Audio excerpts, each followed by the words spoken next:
This winter is about to take a dangerous turn. After a major winter storm slammed more than half of the United States, the pattern is now shifting into an even colder and more volatile phase, as 2 Arctic blasts and additional snow are expected this week. It all begins today as bone-chilling cold surges south, driving temperatures well below normal and creating dangerous wind chills across large portions of the country. Snow and ice on the ground will struggle to melt, keeping travel hazardous and impacts locked in place. Widespread school closures and prolonged power outages are expected to continue in the hardest hit areas. After that, a more powerful Arctic blast will arrive later this week. This will reinforce the brutal cold and bring another round of life-threatening temperatures, especially in areas still dealing with prolonged power outages from the previous storm. This surge of cold air will also help generate additional snow, potentially reaching as far south as the Gulf Coast. So in today's forecast, I'm going to break down exactly what you need to know about this major weather pattern change that is about to hit the United States. And we just got done with one of the most crippling ice storms we have ever seen in areas like Tennessee, Mississippi, Texas, and Louisiana,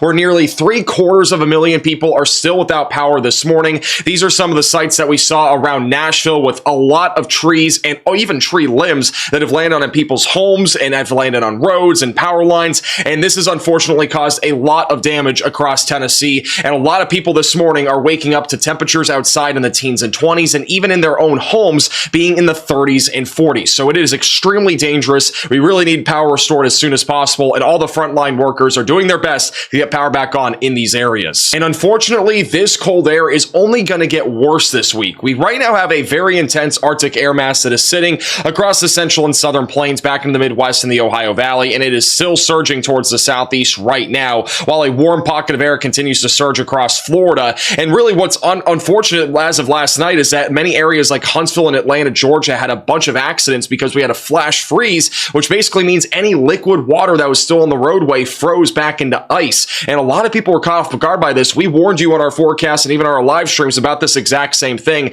And so there have been some problems in those areas from that. But unfortunately, over the next few days, this Arctic air mass is going to reload across areas in Canada. So this is what's going to look like by Tuesday. We are going to have a very intense area of cold air centered over the Great Lakes. This is going to spin around an upper level low pressure system, and eventually as we go into Wednesday and Thursday, even though things are going to still be below average across the southern plains and the southeast, we are going to get yet again another shot of Arctic air here across much of the United States, and that's really going to be felt as we go into late Thursday, Friday, and Saturday. And notice how far south that Arctic air mass is going to get. It's going to get as far south as Florida and right along the Gulf Coast, and this might set up some rare snow chances for a lot of other people. So over the next several days, our temperatures are going to remain very below average. This is what we're expecting over the next couple of days. Temperatures will still be around 20 to 30 degrees below normal, anywhere from Dallas, Fort Worth, and Austin, Texas, back over into the Northeast. As we go into Tuesday and Wednesday, that cold air is just going to continue to sit all across anywhere east of the Rockies, really.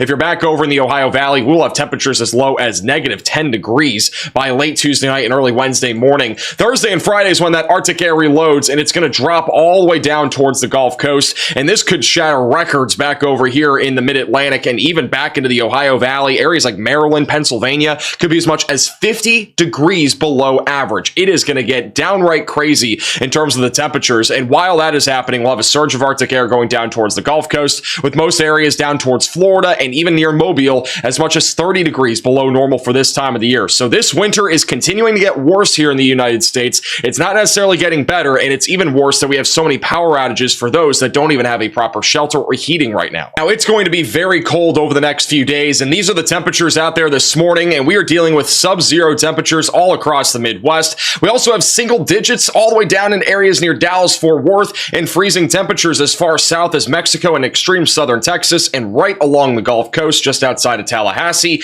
And unfortunately, for those that have ice and snow on the ground, not much of that is going to melt today because most areas are going to remain below freezing for temperatures. Tomorrow morning is going to be extremely cold. We could be 0 degrees back over in Fort Smith. Little Rock is going to be on the cusp of being in the teens and single digits. All across the Northeast, we're going to be sub-zero. It's going to be very chilly tomorrow morning. Luckily, we will be above freezing tomorrow afternoon for areas like Dallas, Fort Worth, Paris, Texas, and many locations that have been hard hit by this ice storm will luckily get above freezing tomorrow afternoon. That is very good news, and this is really good news because it's really one of the only chances this entire week that we will be able to get close to being above freezing. Nashville will be right on the cusp of being above freezing, and and then any other areas in Kentucky and Tennessee are likely to remain just a hair below freezing. As we go into Wednesday morning, freezing temperatures go all the way back down towards the Gulf Coast. Most of Ohio will be sub-zero. And then Wednesday afternoon, look at this, Tennessee and Kentucky and northeastern Arkansas, we are unlikely to get above freezing. Luckily, there will be some sunshine, so that'll help to melt some of the ice and snow, but it's not going to be necessarily enough to get rid of all of it. So problems could continue all the way through Wednesday, maybe even later than Wednesday and Thursday, as that next Arctic air mass will arrive as we go into Friday and Saturday. The low temperatures for Saturday morning will be extremely cold all across Texas, Alabama, Mississippi, and almost all across the Ohio Valley. And then by Sunday and Monday, temperatures will remain very cold, and we could have a widespread freeze all across Florida on Sunday. This would be the first time in a long time that we've had a widespread freeze almost all the way down towards Miami. Sub-zero temperatures continuing all across the Northeast. So this will be a much more impactful Arctic blast for those along the East Coast and all across the Ohio Valley next weekend. And Sunday morning could easily be one of the craziest mornings that we've seen in terms of cold weather this winter. All across areas in the Southeast, we could be down into the single digits and teens for wind chills. Most of Florida could also be in that category, around 8 to 15 degrees in Orlando, Jacksonville, and Tallahassee. All across the Ohio Valley and the Northeast will be dealing with bone-chilling colds pretty much all week, but Sunday will definitely take the cake. And next up on the list is what is coming after this winter storm is all said and done. Well, the good news is that the next few days are going to be a lot quieter than what we've been dealing with all weekend long.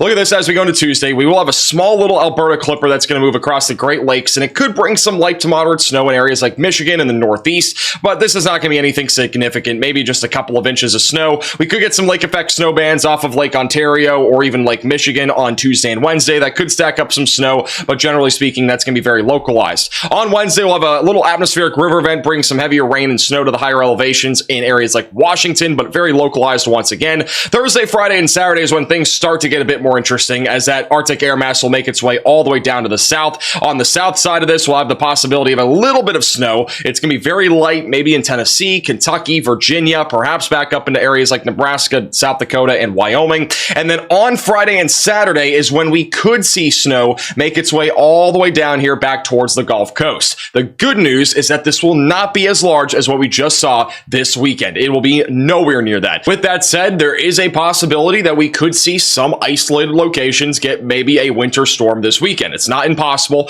Right now, the GFS model on Friday night is showing the possibility of an offshore low developing just east of North Carolina. That might bring a little bit of snowfall to areas like North Carolina, South Carolina, and Virginia. And I got to say, that's a lot better than freezing rain in these areas. And then also further to the west, there could be some snow flurries in areas like Oklahoma and Texas. And then by Saturday is when we could see some snow develop over in the Carolinas. There's even a possibility that we have a threat of snow right along the Gulf Coast if we get enough moisture from the Gulf. So it's going to depend on the evolution of how our high pressure system develops and how far south it goes and exactly where it goes near the surface. And also if we get some sort of offshore low pressure system. If one of those two things really ends up happening, we definitely have a possibility of snow. Right now, the GFS model is showing mainly an East Coast system as of right now. It's been kind of back and forth, though, between having a Gulf Coast event and an East Coast event. So there's a possibility again this weekend that we could see some snow, but at least for right now, there's no major winter storm on the horizon. Nothing as massive as what we just saw, but at least something to keep an eye out for as we get closer to the end of the week. And these are the probabilities of at least seeing 1 inch of accumulating snowfall next weekend, and the odds aren't looking too terrible right now. Back over in the mid-Atlantic,